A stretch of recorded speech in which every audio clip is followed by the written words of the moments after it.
Being frugal is important to a lot of people, which involves spending on things that are most important to them and getting the most value for their money.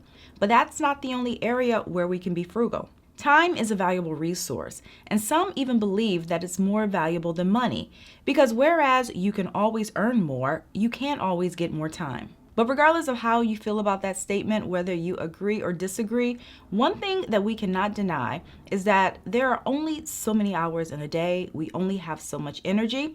So we really want to make the most of the time that we do have and spend some of it on things that we actually enjoy and things that will actually benefit us in the long run.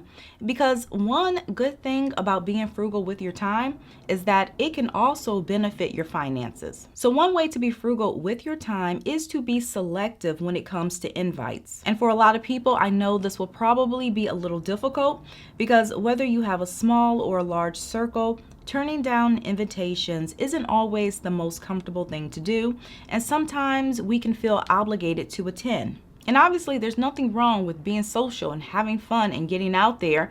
And sometimes you will absolutely have to be present. There's no ifs, ands, or buts about it.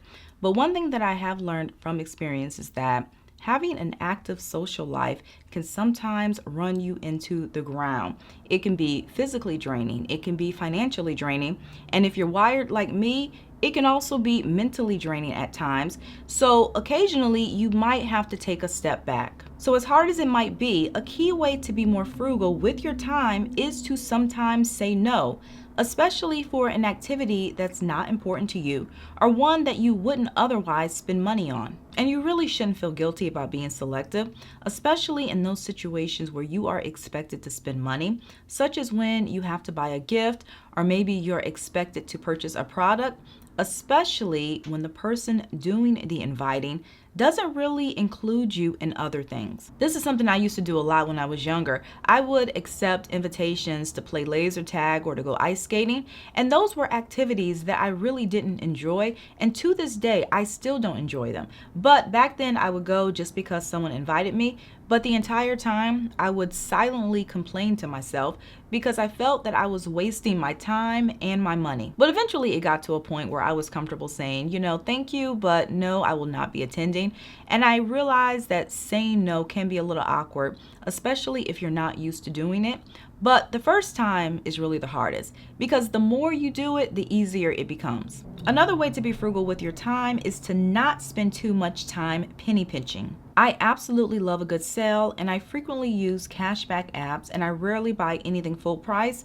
So my point is, I'm all for being thrifty. But one mistake that I used to make, and this is something that a lot of people do when being resourceful, is spending too much time hunting for a deal. Another thing that I've also learned from experience is that being frugal with your time involves looking past the moment and considering the big picture. Because once you consider everything, you might realize that you are spending a lot of time and a lot of dollars just to save pennies. Some people will go out of their way to save a small amount of money. For example, they might drive to a different city that's 20 minutes away, 40 minutes round trip because they found an item that's $5 cheaper. Or they might drive to the other side of town to save 5 cents per gallon of gas. And I used to have this mindset, so I completely 100% understand how easy it is to get so caught up on the actual discount that we forget to calculate the total cost or even factor in the amount of time spent chasing the savings. But it's so important that we do that, because once you run the numbers, you might realize that you're spending more in the long run. You can also budget for things that will save you time. When I started this channel and my blog, one thing I said I would do was give advice that wasn't only practical, but also realistic. I've been writing about money topics for nearly 20 years, and during this time, I've seen a lot of videos and I've read a lot of articles related to money. And even though things are starting to shift a little bit as far as people's thinking on how to spend money and how to be smart with money, I remember back in the day, a lot of the advice centering on how to be better financially and how to save money heavily preach the importance of giving up things that you enjoy. And that's something that I never really agreed with. Now, that's not to say you won't have to make some sacrifices, because if you're eating out every day and you're impulse shopping on a regular basis, Obviously, if you're trying to save money, scaling back in those areas can help. However, unless a person has amazing willpower, I feel that giving up everything that they enjoy long term isn't really sustainable, and it often backfires and can lead to frugal burnout. Splurges are healthy, and even though these are things that you don't necessarily need, they're things that you want and they bring you enjoyment, and sometimes they might even make your life easier. So I say all that to say, allowing yourself a splurge is okay even when you're trying to be frugal. And one thing you can do is splurge on things that save you time. And using myself as an example, I really don't like to cook. I do it, but it's not an activity that I enjoy and it often feels like a chore.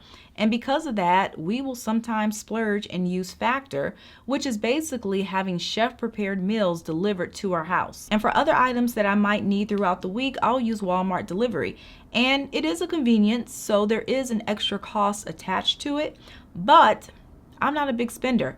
I rarely buy anything. So spending a little bit more on food to save a lot of time, I feel is worth it. You can also be frugal with your time by using a shopping list for everything, not just food. When it comes to shopping for food, a lot of people are already accustomed to using a list, especially if they're preparing something off of a recipe or if they're meal planning. And one good thing about a list is that it can really keep you focused. Plus, it can ensure that you get everything that you need so you don't have to make a second trip to the store. But lists aren't only beneficial for food. I use a list for just about every purchase.